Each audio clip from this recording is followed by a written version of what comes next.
نبیوں کو بھیجا، رسولوں کو بھیجا، پیروں کو، ولیوں کو بھیجا کہ جاؤ تم میرے دین کا پرچار کرو اور اسلام کی اور توحید کی دعوت کو بلند کرو، بجائے اس کے کہ ہم اللہ کی حمد و ثنا بیان کریں، اسی کو مشکل کشا مانیں، اسی کو حاجت روا سمجھیں، اب ہم اللہ کو چھوڑ کر کہیں کہ تمہارے در پہ آیا ہوں جھولا جھولی بھر کے جاؤں گا ورنہ مر کے جاؤں گا، تو میرے بھائیوں اس سے بڑی بے غیرتی کی بات کیا ہو سکتی ہے؟ جیسے ایک شوہر اپنی بیوی کی بے غیرتی برداشت نہیں کر سکتا، ایسے ہی اللہ بھی اس بے غیرتی کو برداشت نہیں کر سکتا کہ بندہ مجھے چھوڑ کر میرے ہی ہم ہی تمہارے جیسے بندوں سے مانگے۔ ارے تم کو کھانے کی ضرورت پڑتی ہے، ان کو بھی پڑتی ہے، تم پیتے ہو وہ بھی پیتے ہیں، تم کو بخار آتا ہے ان کو بھی آتا ہے، تمہیں سر میں درد ہوتا ہے ان کو بھی سر میں درد ہوتا ہے، تم کو پیشاب و پائخانے کی ضرورت ہوتی ہے ان کو بھی ہوتی ہے، وہ خود ہماری روزی روٹی کے محتاج ہیں، وہ خود ہمارے مدد کے محتاج ہیں، وہ تمہاری مدد کیا کریں گے؟ میرے پیارے ساتھیوں، اس چیز کو سمجھ لیجئے تو اسلام کے اندر پورے کے پورے آپ داخل ہو جائیں گے۔ میرے بھائیوں، بہت سنجیدہ مذہب ہے اسلام۔ اسلام کے اندر پورے کے پورے داخل ہونے کا مطلب یہ ہے کہ اس نے جن کاموں کے کرنے کا حکم دیا ان کاموں کو کرو، اور جن کاموں سے روکنے کا حکم دیا ان سے رک جاؤ، یہی ہے اسلام۔ حضرت معاذ ابن جبل فرماتے ہیں کہ اللہ کے نبی صلی اللہ علیہ وسلم نے مجھے 10 باتوں کی نصیحت فرمائی، مجھے 10 باتوں کی وصیت فرمائی۔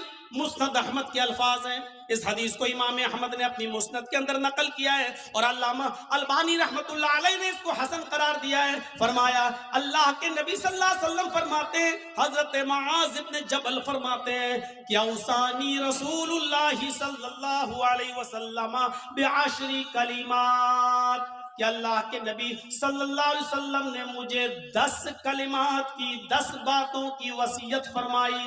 اے معاذ، یہ 10 کام تم کر لو، یہ 10 کام تمہیں ہر حال میں کرنا ہے۔ میرے بھائیوں، میں تشریح کرتا ہوا چلوں گا لیکن شاید میں 10 تک نہ پہنچ پاؤں، اس لیے کوشش کروں گا کہ کم سے کم 5 چیزیں تو آپ کو بتا ہی دوں۔ اللہ کے نبی صلی اللہ علیہ وسلم نے 10 چیزوں کی وصیت فرمائی اور 10 چیزوں میں پہلا نام یہ لیا، اے معاذ لا تشرک باللہ شیئا ان قتلتا او حرقتا، اے معاذ تم کبھی کسی بھی حال میں اللہ کے ساتھ شرک مت کرنا، اللہ کے ساتھ کسی کو شریک مت ٹھہرانا، اللہ کے ساتھ کبھی کسی بھی حال میں کسی کو شریک مت کرنا۔ ان قتلتا او حرقتا، اگرچہ تمہیں قتل کر دیا جائے یا تمہیں آگ میں جلا دیا جائے۔ ارے بھائی 1 گھنٹہ ہو گیا بولتے ہوئے، اب تو بیٹھ جاؤ صحیح سے، لگتا ہے اسپرنگ لگا ہوا ہے آپ کے۔ قتلتا، اگرچہ قتل کر دیا جائے۔ شرک بڑی عجیب چیز ہے۔ شرک عربی میں شرک ہے، اور اسی کو اگر ہندی میں کہیں تو بہو ایش پوجا، بہو دیوبادیت، بہت سی دیوی اور دیوتاؤں پہ آستھا رکھنا، بہو ایش پوجا، ایک ایشور کو چھوڑ کر بہت سے خدا بنا لینا، اسی کو شرک کہا جاتا ہے۔ مجبوری کی کنڈیشن میں اسلام کفر کی اجازت تو دیتا ہے۔ ایک یاد رکھیے گا مسئلہ، آپ کی جان جا رہی ہو، لوگ پسٹل لے کر کھڑے ہوں، آپ جنگل میں اکیلے ہوں، آپ کے دشمن آپ کو قتل کرنا چاہتے ہیں اور آپ سے کفر کرانا چاہ رہے ہیں اور کہہ رہے ہیں کہ یہ کفر کر ورنہ تیری جان لے لوں گا، تو اپنی جان بچانے کے لیے کفر کی اجازت تو ہے۔ مطلب اگر وہ یہ کہیں کہ اللہ کو مانتے ہو کہ ہاں اللہ کا انکار کر، بندوق لیں کمپٹی پہ رکھ دیں، اللہ کا انکار کر، آپ جانتے ہیں یہ لوگ شوٹ کر دیں گے، مار دیں گے، بڑے ضدی لوگ ہیں، تو اللہ کا انکار کرنے سے اگر جان بچ رہی ہے تو بچا لو۔ میں نے اپنی اسپیڈ تھوڑی کم کر دی سمجھانے کے لیے۔ سمجھیے پہلے کفر کس کو کہتے ہیں اور شرک کس کو کہتے ہیں۔ کفر بھی حرام ہے، شرک بھی حرام ہے، لیکن کنڈیشن دیکھیے کیا ہے۔ اسلام کے اندر سور کا گوشت بھی حرام ہے، لیکن اگر جان جا رہی ہے آپ کی، جان جا رہی ہے آپ کی اور حلال چیز کوئی نہیں مل رہی ہے تو جان بچانا بھی فرض ہے۔ اگر آپ کو سور کا گوشت مل رہا ہے کھانے کے لیے تو اسلام پرمیشن دیتا ہے کہ اگر سور کا گوشت کھا کر جان بچ رہی ہے تو جان بچا لو، لیکن پیٹ بھر کے نہیں کھانا ہے، صرف اتنا ہی کھانا ہے جتنے میں کھا کر تمہاری جان بچ سکتی ہو. یہ کنڈیشن ہے، جان بچانا فرض ہے. لیکن کہیں فرض ہونے کے باوجود اسلام کیٹیگری دیکھیے، مجبوری ہے اور جان جانے والی ہے. کفر سے کرنے سے تو جان بچ رہی ہے. اللہ کے نبی فرماتے ہیں کہ کفر سے جان بچ رہی ہے تو بچا لو، لیکن دل سے اللہ کا انکار مت کرنا. ان کے منہ پہ کہہ دینا ہاں ہاں ہاں نہیں میں اللہ کو مانتا ہی نہیں ہوں، میں اللہ کو مانتا. صرف زبان سے کہنا، دل میں عقیدہ نہیں ہونا چاہیے. اور جب وہ چھوڑ دیں تمہیں تو گھر پہ آؤ کہ اللہ تو میرے دل کا حال جانتا ہی ہے، میں نے مجبوری میں کہہ دیا تھا، اے اللہ میں دل سے تجھے مانتا ہوں اور تیرا اقرار کرتا ہوں، اشہد ان لا الہ الا اللہ واشہد ان محمدًا عبدہ ورسولہ.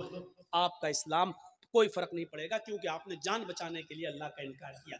اللہ کا انکار کرنے سے جان بچ رہی ہے تو بچا لو. لیکن یہاں کنڈیشن کیا ہے؟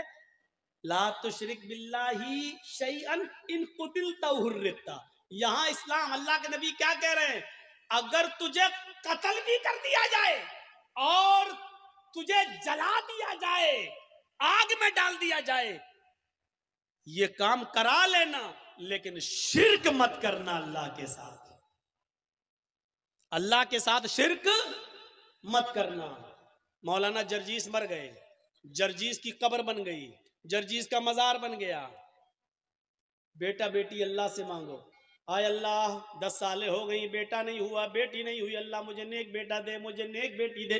ٹھیک ہے، اب آپ جرجیس کے پاس قبر پہ چلے جاؤ، مزار پہ، اور کہو بہت اچھے آدمی تھے، آئے اللہ تو ڈائریکٹ میری نہیں سنتا ہے، ان کے وسیلے سے ہم دعا کر رہے ہیں، جرجیس صاحب تم میری دعا لے کے اللہ کے پاس چلے جاؤ، جرجیس صاحب مجھے اللہ سے بیٹا بیٹی دلوا دو. یہی شرک ہے. میں نے کہہ دیا جو کہنا تھا.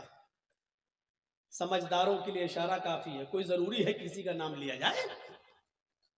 جب بغیر نام لیے بات بن رہی ہو تو نام نہیں لینا چاہیے.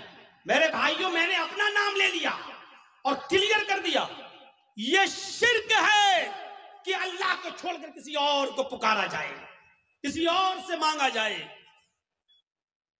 اذا سألت فاسأل اللہ، سوال کرو تو اللہ سے، وَإِذَا اسْتَعَنْتَ فَاسْتَعِنْ بِاللَّهِ، اور جب مدد طلب کرو تو اللہ سے. میرے بھائیوں، کوئی کمپٹی پر بندوق رکھ کر یہ کہے کہ میں اس پوری قوم کا سردار ہوں، مجھے سجدہ کر، میرے سامنے جھک، میرے سامنے سجدہ کر، یا میرے سردار کو سجدہ کرو، یہ میرے سردار ہیں، تو اللہ کا انکار کر کے جان بچ رہی ہے تو بچا لو. لیکن اگر کسی کو سجدہ کر کے جان بچ رہی ہے تو یہاں اسلام آپ کو جان بچانے کی اجازت نہیں دیتا، سجدہ کرنے کی اجازت نہیں دیتا. یہاں کہا ہے اللہ کے رسول نے، اے معاذ شرک مت کرنا. اللہ کا انکار کر کے جان بچ رہی ہے تو بچا لینا، لیکن اگر اللہ کے علاوہ کسی غیر کو سجدہ کرنا پڑے تو کسی غیر کے سامنے سر جھکا کر اپنی جان مت بچانا. اگر وہ تمہیں مارنا چاہیں تو مار دیں، قتلتا قتل کرنا چاہیں تو قتل کر دیں، حرقتا جلا کر آگ میں ڈال کر تمہیں کوئلہ بنانا چاہیں تو بنا دیں، راکھ کرنا چاہیں تو کر دیں. یہ اپنے جسم کو دنیا میں کرا لینا، لیکن کسی غیر کے سامنے سجدہ مت کرنا. اوف، اب آپ سمجھ گئے کتنی امپورٹنٹ بات ہے. اب ہر مسلمان غور کرے کتنا پرسنٹ مسلمان ہے. پہلے تو یہ غور کرے کہ وہ مسلمان ہے یا نہیں، پھر یہ غور کرے ہے تو کتنا پرسنٹ، کتنا پرسنٹ وہ مسلمان ہے. مجھے تو نہیں لگتا کہ کوئی آدمی 10% بھی کہہ سکے کہ میں 10% بھی مسلمان ہوں. آگے آنے والے واقعات، ابھی ہم چل رہے ہیں آپ کی طرف. میرے بھائیوں، عقل بھی نہیں مانتی اس بات کو. آپ بتائیے، آپ یہاں رہتے ہو بھلکی میں، اور آپ کی بیوی بھلکی میں رہتی ہے، اور آپ محنت کرنے دلی گئے، اور دلی میں کوئی آدمی محنت کر رہا ہے، یہاں سے آیا بیچارہ اور وہ گھومنے آیا، آپ ہی کے گاؤں کا ہے بھلکی کا، اب آپ نے دلی میں ایک ساڑی خریدی 5,000 کی، 10,000 روپے کی خوبصورت ساڑی خریدی، اور خوبصورت ساڑی اس کے ہاتھ میں دے کر کہا کہ بھائی تم تو بھلکی جا رہے ہو نا، اتر دیناج پور میرے گاؤں میں جا رہے ہو نا، ایسا کرو کہ یہ ساڑی میری بیوی کو دے دینا۔ شوہر نے محنت کی، مزدوری کی، اچھا کمایا، اور اس کے بعد ایک ساڑی خرید کر اپنے دوست کو دی اور کہا کہ میرے گاؤں میں جانا اور میری بیوی کو دے دینا۔ دوست گھر پہ آیا، دروازے کو دستک دی، بیوی نے دروازہ کھولا، آئیے بیٹھیے، کیا ہوا؟ اے آپ کے ہسبینڈ نے آپ کے لیے ساڑی بھیجی ہے۔ اس نے ساڑی دی، اوہ اتنی خوبصورت ساڑی، آئیے آئیے بیٹھیے، چائے پی کے جائیے۔ اس نے دروازے کھولے۔ اب حقیقت کیا ہے؟ اس عورت کو تعریف کس کی کرنا چاہیے، شوہر کی یا ساڑی دینے والے کی؟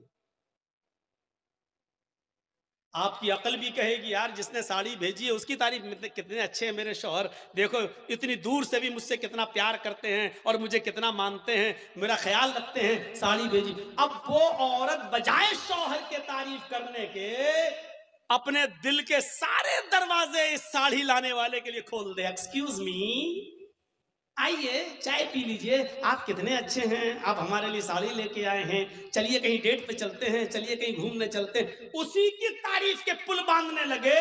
اور شوہر کو اگر پتہ چل جائے دلی میں بیٹھے ہوئے آج کے اس کمپیوٹرائزڈ دور کے اندر کہ کمبخت ساڑی میں نے بھیجی اور بے غیرت دل دے بیٹھی ساڑی دینے والے کو، وہیں سے موبائل کرے گا، فون کی گھنٹی بجے گی، بیوی اٹھائے گی، کچھ سنے گا نہیں، کہے گا طلاق طلاق طلاق۔ کم بخت، ساڑی میں بھیجوں تعریف دوسرے کی کر رہی ہے، ساڑی میں بھیجوں گھوم رہی دوسرے کے ساتھ۔